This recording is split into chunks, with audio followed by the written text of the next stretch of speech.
Hi hello. അപ്പൊ ഇന്ന് ചെറിയൊരു ഡേ മാൻ ലൈഫ് ആണ്. ഗുഡ് മോർണിംഗ് പറയണില്ല, എന്താന്ന് വെച്ചാൽ വൈകിട്ടൊക്കെ ആയിരിക്കും നിങ്ങൾ ചിലപ്പോൾ വീഡിയോ കാണാറുണ്ട്. ഗുഡ് മോർണിംഗ് ഞാൻ അങ്ങോട്ട് ഒഴിവാക്കിയിട്ടാ. അപ്പൊ രാവിലെ തന്നെ രണ്ട് ചായ ഒക്കെ കുടിച്ചിട്ട് ഞങ്ങൾ ഇങ്ങനെ സ്റ്റാർട്ട് ചെയ്തേക്കേണ്ട. അടുക്കളയിൽ മൊത്തം ആൾക്കാരാണ് ഇന്ന്. അമ്മച്ചിയുണ്ട്, ഞാനുണ്ട്, അനുചേട്ടനുണ്ട്, കൊച്ചുണ്ട്, അങ്ങനെ എല്ലാവരുമായിട്ട് അടുക്കളയിൽ. സാധാരണ ഞാൻ ഒറ്റയ്ക്ക് ഉണ്ടാവുള്ളൂ കേട്ടോ അടുക്കളയിൽ. അപ്പൊ എന്താണ് എല്ലാവരും കൂടി എന്ന് വെച്ച് കഴിഞ്ഞാൽ കുറച്ചധികം മീൻ കിട്ടിയിട്ടുണ്ട് കേട്ടോ നമുക്ക്. കിളിമീനും അയിലയും. അപ്പൊ അത് ക്ലീൻ ആക്കിക്കൊണ്ടിരിക്കേണ്ട അമ്മച്ചി. അപ്പൊ അമ്മച്ചി പറഞ്ഞ് രാവിലെ ഇനി ഇപ്പൊ ഓഫീസിൽ പോയി കഴിയുമ്പോൾ ഭയങ്കര മീനാട്ടം ഒരുക്കും. അപ്പൊ മോള് അത് തൊടണ്ട, വേറെ എന്തെങ്കിലും പണിയൊക്കെ ഉണ്ടെങ്കിൽ എടുത്തോ, ഞാനത് വെട്ടി കഴുകി വൃത്തിയാക്കി ബോക്സിലൊക്കെ ആക്കി അടച്ചു വെച്ചേക്കാം. ഓ, വലിയ ഉപകാരം. അപ്പൊ അമ്മച്ചി അത് അവിടെ നിന്ന് ഇങ്ങനെ വെട്ടിക്കൊണ്ടിരിക്കേണ്ട. നമുക്ക് ഇനിയിപ്പൊ കഞ്ഞിക്കറിയൊക്കെ ഇട്ട് നമുക്ക് ജോലിക്ക് പോകാനുള്ള കാര്യങ്ങളൊക്കെ ഇതാ ചെയ്യാനായിട്ട് തുടങ്ങണുള്ളൂ കേട്ടോ. 8 മണിയൊക്കെ ആവണ്. പിന്നെ നമ്മുടെ മുറ്റത്തൊക്കെ നിൽക്കണം മരങ്ങളൊക്കെ ഇന്ന് മുറിക്കേണ്ട. ഭയങ്കര സങ്കടം ഉണ്ട് കേട്ടോ അതിന്. എന്ത് ചെയ്യാൻ പറ്റും. അപ്പൊ ഒരു മഹാഗണിയുടെ തൊട്ടടിയിൽ തന്നെ ഇരുന്നിട്ട് നമ്മുടെ ബ്രൂണോന്റെ കൂട്. അപ്പൊ കൂടൊക്കെ ഞങ്ങൾ കാലത്ത് തന്നെ എടുത്ത് പൊക്കിയിട്ടൊക്കെ മാറ്റി വേറെ സ്ഥലത്തൊക്കെ കൊണ്ടുവന്ന് വെച്ച് കഴിഞ്ഞിട്ട് ഇനിയിപ്പോ മരം മുറിക്കാനുള്ള ചേട്ടന്മാരൊക്കെ വന്നിട്ടുണ്ട് കേട്ടോ. മരം വെട്ടുന്നത് മുറിക്കണത് എന്താന്ന് വെച്ച് കഴിഞ്ഞാൽ ഇലകൾ ഇങ്ങനെ കൊഴിഞ്ഞു കൊഴിഞ്ഞു വീഴുന്ന അല്ലാണ്ട് അതുകൊണ്ട് വലിയ ഉപകാരമൊന്നുമില്ല ഈ മഹാഗണി കൊണ്ട്. അപ്പൊ അമ്മച്ചിക്കാണെങ്കിൽ ഭയങ്കര ബുദ്ധിമുട്ട്, അടിക്കാൻ പറ്റണില്ല എന്ന് പറഞ്ഞ് ബുദ്ധിമുട്ടായി കഴിഞ്ഞപ്പോ നമ്മ 2 മരം മുറിച്ച് കളയാന്ന് ഓർത്തിട്ടാ. അപ്പൊ മരമുറിക്കലൊക്കെ നീ തുടങ്ങാൻ പോണ്. അപ്പോഴേക്കും നമ്മൾക്ക് ക്യാബേജ് നോലത്തിയിട്ട് ചോപ്പറിൽ ഇട്ടിട്ടുണ്ട്. ചോപ്പ് ചെയ്ത് കഴിഞ്ഞാൽ വേഗം എളുപ്പത്തിന് ചോപ്പ് ചെയ്തിട്ട് നമുക്ക് പറഞ്ഞ നേരം കൊണ്ട് ചോപ്പ് ചെയ്ത് കിട്ടോട്ടെ നമ്മളുടെ ക്യാബേജ്. ഞാനപ്പോൾ ചോപ്പറിൽ ഇട്ടിട്ടാണ് മിക്ക പച്ചക്കറികളൊക്കെ ഇങ്ങനെ ഇതേപോലെ ഞാൻ രണ്ട് വലിച്ച് കഴിഞ്ഞാൽ നല്ല സുഖമായിട്ട് വേഗം ചെയ്തെടുക്കട്ടോ.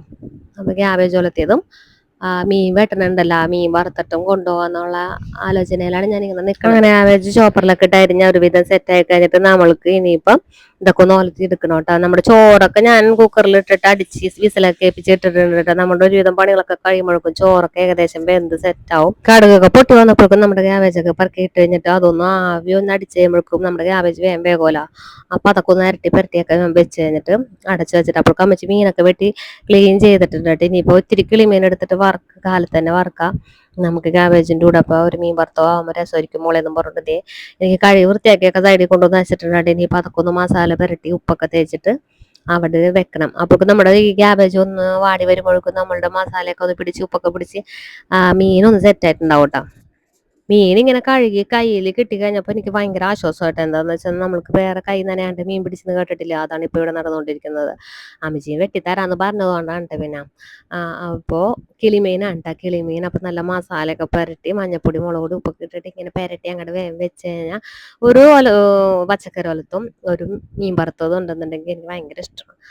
അപ്പൊ അതൊക്കെ ഒന്ന് പുരട്ടി സെറ്റ് ചെയ്ത് വെക്കണ്ടിട്ട്. അപ്പോൾ മരം വെട്ടാരൊക്കെ അവിടെ അപ്പുറത്ത് വന്നിട്ടുണ്ട് കേട്ടോ. ഇനി ഈ പണികളൊക്കെ കഴിഞ്ഞിട്ട് വേണം അവിടെ മരം മുറിക്കുന്നത് കാണാൻ വേണ്ടി പോകാൻ. അപ്പൊ വേഗം തിരക്ക് പിടിച്ചിട്ട് ക്യാബേജൊക്കെ വേഗം ഒലത്തിയപ്പോഴേക്കും കറണ്ട് പോയി. കറണ്ട് പോയത് വേറെ ഒന്നല്ല കേട്ടോ, അവര് സർവീസ് വയറും കാര്യങ്ങളൊക്കെ ഊരിയിട്ട്. അപ്പൊ പിന്നെ ഇനിയിപ്പോ മൊത്തം ഇരുട്ടായി പോയിട്ടാ. ഇനിയിപ്പോ വീഡിയോ എടുക്കുമ്പോ ഒരു വ്യത്യാസം കാണാം. കറണ്ട് പോയി. അപ്പോ അവിടെ ക്യാബേജൊക്കെ വേവിച്ചിട്ടിട്ട് ഞാൻ കറണ്ട് പോയതിന്റെ അന്വേഷിക്കാൻ പോയി കഴിഞ്ഞപ്പോഴാണ് പറയണേ നോക്കണ്ട, സർവീസ് ലൈൻ ഊരിയൊക്കെയാണെന്ന്. അപ്പൊ ഏകദേശം തീരുമാനമായി. അപ്പൊ വേഗം പരിപാടികളൊക്കെ തീർത്ത് കഴിഞ്ഞിട്ട് അപ്പൊ ഇനിയിപ്പോ അടുക്കളയിൽ നിന്ന് വേഗം ഇറങ്ങണം. ക്യാബേജൊക്കെ ഒരുവിധം വാടി വെന്ത് വന്നു കഴിഞ്ഞപ്പോൾ ഞാൻ അതൊരു പാത്രത്തിലോട്ട് മാറ്റിയിട്ട് ആ നോൺ സ്റ്റിക്ക് പാൻ തന്നെ തിരിച്ച് വീണ്ടും വെക്കാണ്ടായിട്ട് നമുക്ക് മീൻ വറുക്കാൻ വേണ്ടിയിട്ട്. ഇങ്ങനെ ഇല്ലെന്നുണ്ടെങ്കിൽ പാത്രങ്ങൾ ഇങ്ങനെ ഒരുപാട് കൂടിഞ്ഞു. ഇപ്പൊ പാത്രം കഴിയുന്ന എന്റെ സമയം പോകും കൈസ്. അത് പെറക്കി വെച്ചതിന് ശേഷം അത് പാത്രത്തിലോട്ട് മാറ്റിയതിന് ശേഷം കുറച്ച് വെളിച്ചെണ്ണ വെച്ചിട്ട് നമ്മൾ മസാലയൊക്കെ പറ്റിച്ചേക്കണം. മീൻ എടുത്തിട്ട് വറക്കാൻ പോവേണ്ട. അപ്പൊ മീൻ ഇങ്ങനെ നിരത്തി അവർക്കുള്ള ഉച്ചക്കുള്ളതൊക്കെ ഞാൻ ഇങ്ങനെ വറുത്താക്കണ്ട കേട്ടോ. അപ്പൊ നിങ്ങൾ ഇങ്ങനെ ചെയ്യാറുണ്ടോ? ഒരു കറി വെച്ച് കഴിഞ്ഞിട്ട് ആ പാത്രത്തിൽ തന്നെ കഴുകാൻ മടിയായിട്ട് ഇതേപോലെ ചെയ്യാറുണ്ടോ? ചെയ്യണവരുണ്ടെന്നുണ്ടെങ്കിൽ ഒന്ന് കമന്റ് ചെയ്യണം കേട്ടോ. അങ്ങനെ അതും കൂടി വറുക്കാൻ ഇട്ട് കഴിഞ്ഞാൽ നമ്മുടെ ഏകദേശം പണികളൊക്കെ ഇവിടെ സെറ്റാണ്ട്. ഇനിയിപ്പോ കുറച്ച് ഉപ്പുമാവ് ഇരിപ്പുണ്ട്, അതൊന്ന് സെറ്റാക്കി എടുക്കണം.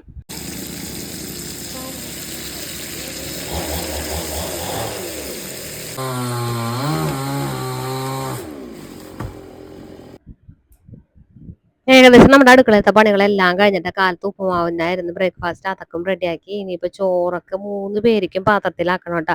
3 പേർക്കുള്ള പാത്രത്തിലുള്ള ചോറും ഇനിയിപ്പോ കറികളൊക്കെ ഒന്ന് സെറ്റാക്കി എടുത്തു വെച്ചതിന് ശേഷം വേണം എനിക്കൊന്ന് പോയി കുളിച്ചൊന്ന് മാറി വരാനായിട്ട്. അപ്പൊ ക്യാബേജോലത്തും മീൻ വറുത്തതും ആണ് ട്ടോ. അപ്പൊ മീൻ ഇഷ്ടമല്ല ഇളയാൾക്ക്, നമ്മുടെ മിക്കോനെ. അപ്പൊ ഈ മീനിന്റെ വറുത്തേക്കണ കണ്ടു കഴിഞ്ഞപ്പോ പുള്ളിക്കാരൻ ഓർത്തത് അത് ചിക്കൻ ആണെന്ന്. അപ്പൊ 2 പീസ് ചിക്കൻ വെച്ചോന്ന് പറഞ്ഞപ്പോ ഞാൻ 2 പീസ് അങ്ങോട്ട് വെച്ചു കൊടുത്തിട്ടാ. പക്ഷെ ഇത് സത്യത്തില് മീനാണ്. പുള്ളിക്കാരൻ അത് ചിക്കനാണെന്ന് ഓർത്ത് 2 കഷ്ണമൊക്കെ വാങ്ങിച്ചിട്ട് എൻ്റെ അടുത്ത് നിന്ന് കൊണ്ടുപോണ്ട്. ഇനിയിപ്പം ഇന്ന് വൈകുന്നേരം വരുമ്പം കേൾക്കാം കരച്ചിലും ബഹളമൊക്കെ മീൻ വെച്ചേം പറഞ്ഞുകൊണ്ട്. മീൻ അത്രയും ഇഷ്ടമല്ല, എന്ത് വച്ചാണെന്നാവും അത്.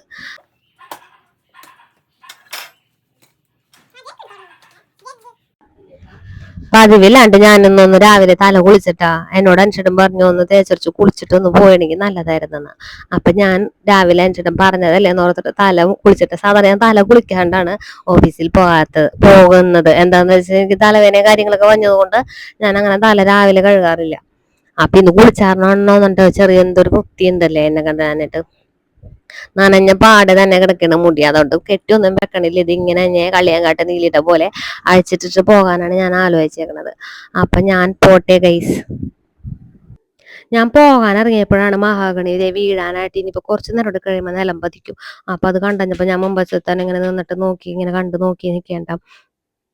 ഈ മരം എന്ന് വെച്ച് കഴിഞ്ഞാലേ, ഞാൻ കല്യാണം കഴിഞ്ഞ് ഇവിടെ വരുന്ന നേരത്ത് കല്യാണം കെട്ടി കയറി വരുമല്ലോ, അപ്പൊ ഇങ്ങനെ നേരായിട്ട് നട്ട് പിടിപ്പിച്ചിട്ടുണ്ടായിരുന്നുള്ളൂ എൻ്റെ ചേട്ടൻ. അപ്പൊ വെച്ചിട്ടുള്ളൂ മുറ്റത്ത്. അപ്പൊ എൻ്റെ അത്രയും പൊക്കത്തിലാണ് ഈ മഹാഗണി നിന്നേച്ചതട്ടാ. ഈ 15 വർഷം കഴിഞ്ഞപ്പോ ഇത് ഇത്ര ആളത്രയും പൊക്കത്തിലായി. അപ്പൊ ആ മരം മുറിച്ചപ്പോ ഭയങ്കര സങ്കടം വന്നിട്ടോ. മരം മുറിച്ചപ്പോ വേറെ സങ്കടം എന്ന് വെച്ച് കഴിഞ്ഞാൽ ഒരു കാക്ക കുഞ്ഞുണ്ടായിരുന്നിട്ട് ആ കൂട് ഉൾപ്പെടെയാണ് വീണത്. അതുകൊണ്ട് തന്നെ അമ്മക്ക് വിളിക്ക് കുഞ്ഞിനെ കൊണ്ടുപോകാൻ പറ്റാത്തൊരവസ്ഥയുണ്ടല്ലോ. അയ്യോ വിഷമം വരെയായിരുന്നു. രാവിലെ മാറി മാറി നിന്ന് കരഞ്ഞിട്ട് എന്ത് ചെയ്യാൻ പറ്റും. പിന്നെ എൻ്റെ ചേട്ടൻ തലയിൽ കൊത്താതിരിക്കാൻ ഒരു തൊപ്പിയൊക്കെ വെച്ചിട്ട് തൽക്കാലത്തേക്ക് നമ്മൾ ആ കൂടൊന്ന് മാവിന്റെ ഇടയിൽ ഇങ്ങനെ വെച്ചു കൊടുത്ത് സെറ്റാക്കിയിട്ടുണ്ട്. പക്ഷെ പറക്കാൻ പാകമായിട്ടില്ല. അതുകൊണ്ട് തന്നെ ഭയങ്കര പാവം, അതൊന്ന് ജീവിച്ച് കിട്ടിയാൽ മതി. അങ്ങനെ പതുക്കെ പോയിക്കൊണ്ട് അതിനെ നോക്കിയിട്ടാ. കാക്ക കൊത്താൻ വരുമല്ലോ കാക്കയുടെ അടുത്ത് ചെന്ന് കഴിഞ്ഞാൽ. ഇനിയിപ്പോൾ എന്തെങ്കിലുമൊക്കെ ഇട്ട് കൊടുത്ത് ഇതിനൊന്ന് സെറ്റാക്കി എടുക്കണം. അങ്ങനെ കാക്ക കുഞ്ഞിനെയൊക്കെ മനസ്സോടുകൂടി ഞാൻ മാവിൻ്റെ കൂട്ടിൽ വെച്ചിട്ട് നമ്മൾ ഇങ്ങോട്ട് ഇറങ്ങിയിട്ടാ. നമുക്ക് ജോലിക്ക് പോകാണ്ടിരിക്കാൻ പറ്റില്ലല്ലോ. അപ്പം ജോലിക്ക് പോകുന്നു. എവിടെ മരം മുറിക്കണത് കാക്കയുടെ ഇതൊക്കെ ചിന്തകളാണ് മനസ്സിൽ. ഈ ബസ്സിലിരിക്കും കേട്ടോ. പറഞ്ഞ നേരം കൊണ്ട് നമ്മൾ ഓഫീസിലെത്തി. ഇനിയിപ്പോൾ ഓഫീസിലുള്ള കാര്യങ്ങളൊക്കെ ആയിട്ട് അങ്ങനെ വൈകിട്ട് 5:30-6 മണി വരെ.